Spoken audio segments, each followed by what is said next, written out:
Hi guys, I'm Meredith Martin and I'm here to talk to you today about something that's very important and affects all of us. Now, whether you are living alone, living with roommates, living with your parents, or living in a van down by the river, whether you have the best job, your dream job, a terrible job, whether you have kids, don't have kids, are married or single, budgeting is something that everyone is affected by. Now, growing up, we were probably affected by our parents' budget. We are definitely affected by our school's budget. And as we get older, we realize how affected we are by our government's budget. But mostly, we are very much affected by our personal budget. So today, I'm going to teach you how to make your own personal budget, as well as tell you why it's important, show you what it is, show you what it isn't, kind of clear up any misconceptions. So let's get started. First of all, budgeting, very simply, is just a plan for your money. Budgeting is something that allows you to see what you have coming in and then tell it where to go coming out. Financial guru Dave Ramsey says that budgeting is simply telling your money where to go instead of wondering what happened to it. Now, I have had many times in my life before I started budgeting where that was the case. I would have paychecks come in and I would have no clue where the money went out. So now, I like to remedy that by having a budget. Now, a couple things that budgeting is not. It kind of gets a bad rap sometimes. First of all, budgeting is not something that just happens. Now, I believe it was Paul Bear Bryant who said, it's not the will to win that matters. Everybody has that. It's the will to prepare to win that matters. It's the same thing with money. It's not the will to be a millionaire that matters. It's the will to prepare to be a millionaire or even just financially successful that matters. So budgeting isn't something that's just going to happen. It is good for you, but it won't just happen because you want it to. It's something you have to put a little bit of work into, and it's worth it in the end. Another thing that budgeting is not difficult. A lot of times it gets a bad rap because people are afraid that there's so much math involved and they're maybe not the best at math. I myself am not particularly amazing at math, but as long as you've passed the 3rd and 4th grade and you can do, honestly, just basic, simple addition and subtraction, you're going to be okay. The next thing budgeting is it's not restrictive. I can understand this. A lot of times people will remember their parents saying, oh, you can't get this toy, it's not in the budget. We can't go to Disneyland, it's not in the budget. And as you get older, you don't want to be that person that says, oh, I can't go buy whatever new Xbox is out because it's not in the budget. Or I can't go to Vegas with my buddies because it's not in the budget. Well, budgets are not meant to restrict you. The reason you can't buy that Xbox because it's not in the budget is because you're saving for something more important, like maybe a new car. Or the reason that you can't go out to Vegas every weekend with your buddies because it's not in the budget is because you're saving for something more important, like a new house. It's not a means to restrict, but rather expand what you can do. So the next thing we're going to talk about is why budgeting even matters. Why does it matter at all? Well, the thing of it is, money is always going to be something that's in our life. It's unavoidable. At this point, we're not going back to trading goats and chickens. Money is the commerce that we use. So knowing how to handle that is good. In addition, budgeting creates an awareness and stability and control in your life. It helps you be able to know you're going to pay your bills, you're going to be able to have a roof over your head, food on your table. It creates an environment of kind of more calm and peace than you would have otherwise. And additionally, it's very crucial for your present life as well as your long-term life. If you don't know how to plan, if you don't know how to manage what you have, eventually you're going to run out and then you're going to find yourself in your 70s still having to work because you didn't plan for it. So that's why budgeting is pretty important. Now I'm going to teach you how to make your own budget. Now, a couple steps are going to be involved, 5 little steps. The first step is you're going to choose what type of budget you want to have. The second step is you're going to assess your income. The third step is you're going to assess your expenses. The fourth step is you're going to make adjustments. That one's a little bit difficult, but we'll get there. And the fifth step is simply you're going to stick with it. So let's begin. All right, when you're talking about budgets, there are 2 main types and 1 subtype of budget that pretty much rule the roost. They are the ones that are pretty much dominant, the ones most people use. The first type is percentage-based budgeting. Now, percentage-based budgeting is simply taking an allotment of your income and designating X amount in percentage form to this category, which would be bills, X amount in percentage form to this category, which would be savings, and then X amount to spending. So you basically divide it into 3, however you want the percentage to go. So up on the board, I've got a 60-20-20, which is a typical, very popular type of percentage-based budget, what it is 60% of your income is going to go straight to bills and expenses. It's going to go to rent, it's going to go to utilities, it's going to go to food, it's going to go to everything you need.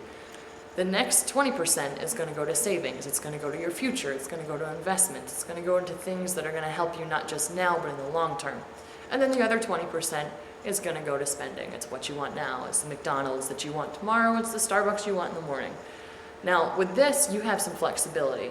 You can choose whatever you want. If you have more bills, you can do an 80-20-0, you can do an 80-10-10, you can do a 95-5, you can do whatever you want. You have the power in this one. So that works for some people that maybe need a little more flexibility, maybe prefer to feel like they have more option. The next type is called a zero-based budget. A zero-based budget is very simple. All you do is you take your income and you subtract the expenses that you have and you want it to equal zero. So when you write down your income, you write out realistically what you're going to have, and then you go through your expenses and add up all what that's going to cost. Now the two numbers should equal out to zero. Now within expenses you can have savings on the side or something like that. So as I've shown you on the board, it's got $2,000 for your total income for the month, for an example. Now out of those $2,000, $1,500 has to go to expenses, which means I have an additional $500 that I need to find somewhere to go so that my budget will equal zero. So what I can do is I can put that in savings, I can divide that into stocks or investments, I can even spend that all if I want to. So that's what a zero-based budget is. You just want to make sure everything adds up and subtracts out and equals zero. And then within these two budgets, there's a subtype called an envelope system. Now what an envelope system is, it helps a lot of people who maybe are kind of addicted to online shopping or have a little bit of trouble actually sticking to it. Now what an envelope system does is all you do is you take your envelopes, you can mark them for different categories. I've got gas and I've got groceries and spending money up there. You can put $100 for the month in that gas envelope. So that means anytime you need gas, you take the money out of that envelope. That's all you have. You don't have more, you don't have less. All you have is right there. So you have to use it sparingly and wisely.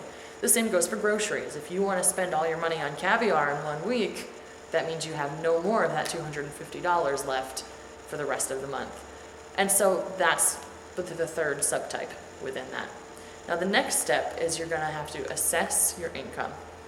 Now when assessing your income, there are two different types that you need to consider. You have fixed income, which is regular income. It's something you get with a weekly or bi-weekly or monthly paycheck. It's something you can count on, like a salary or a set number of hours that you consistently work at your job. And then the second type is actually irregular income. Now irregular income can also be considered part of your regular job if you get, say, overtime hours. But it's mostly consistent with part-time jobs that you have on the side. It's also things like income-boosting hobbies that you bring in. It's money that's not necessarily going to be there every month, but could be boosted on the side. So you want to consider those when you start your budget.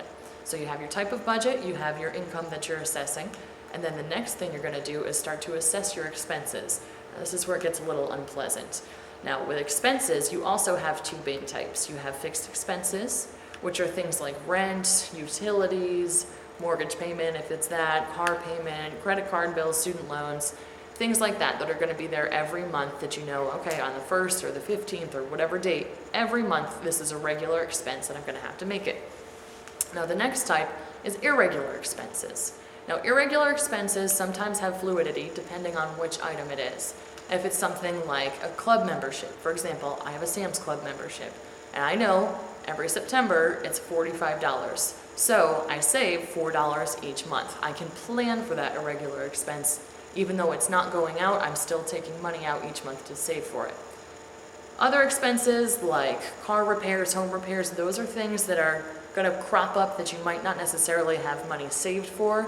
You certainly can save for it, but these are things that you're just going to want to bear in mind as you're setting up your budget. So we've got your type of budget, we've got your income, and now we've got your list of expenses that you've got here. The next thing we're going to do is go into probably the less preferable period, which is adjustment. Now making adjustments is never easy, it's never pleasant. People tend to resist change. I certainly resist change. I like to be comfortable. I don't like to have to change things in any facet. But when it comes to finances, it's pretty important. So a lot of times when we make adjustments, we have to start with our spending. So you've looked at your money, you see that you have $500 coming in this first paycheck. You get 2 of those a month, so you get $1,000. So from that $1,000, you see that you're spending with your expenses $1,500. So you have to cut back $500. Regardless of how you do your budget, percentage or zero-based, you're spending $500 too much.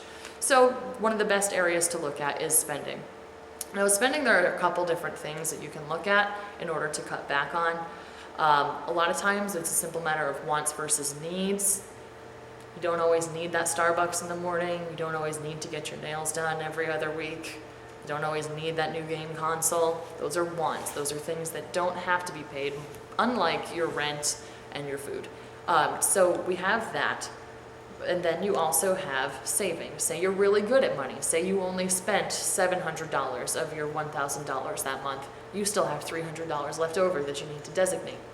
So with this, you're going to look at savings. Now with savings, you have multiple options, but you're always going to want to start with a goal. If you don't have a goal in mind, you're just going to throw money here or there, or it's not going to matter that you took $10 out of your savings. It's just going to be for nothing, so why would it matter if you took it out?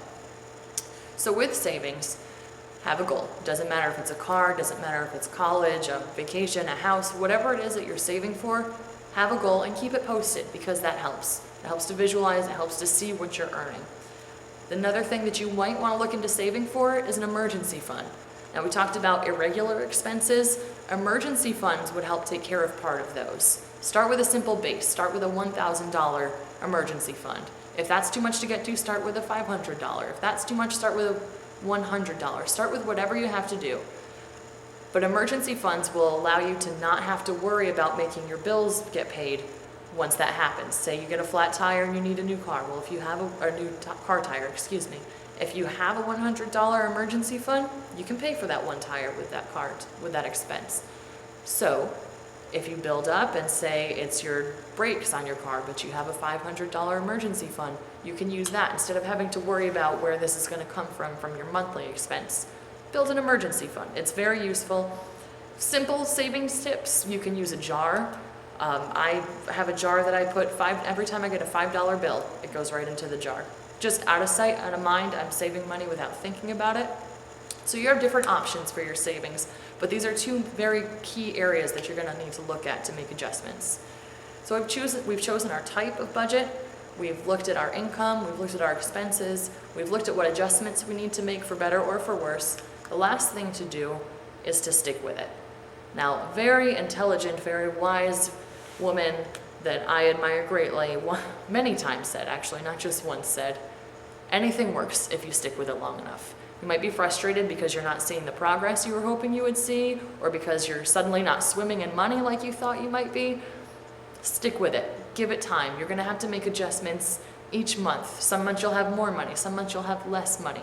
Keep going with it. Do not give up.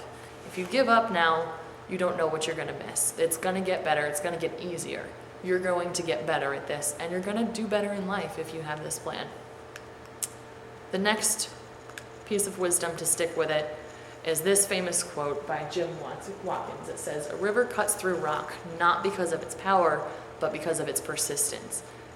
I don't know what financial obstacle you might be facing, but the fact of the matter is, if you keep going, you'll chip away little by little at it, and eventually you'll break through it. So anyways, when you're looking to set up a budget, don't forget there are 5 things to remember. Number 1, you're going to choose the type of budget you want to get.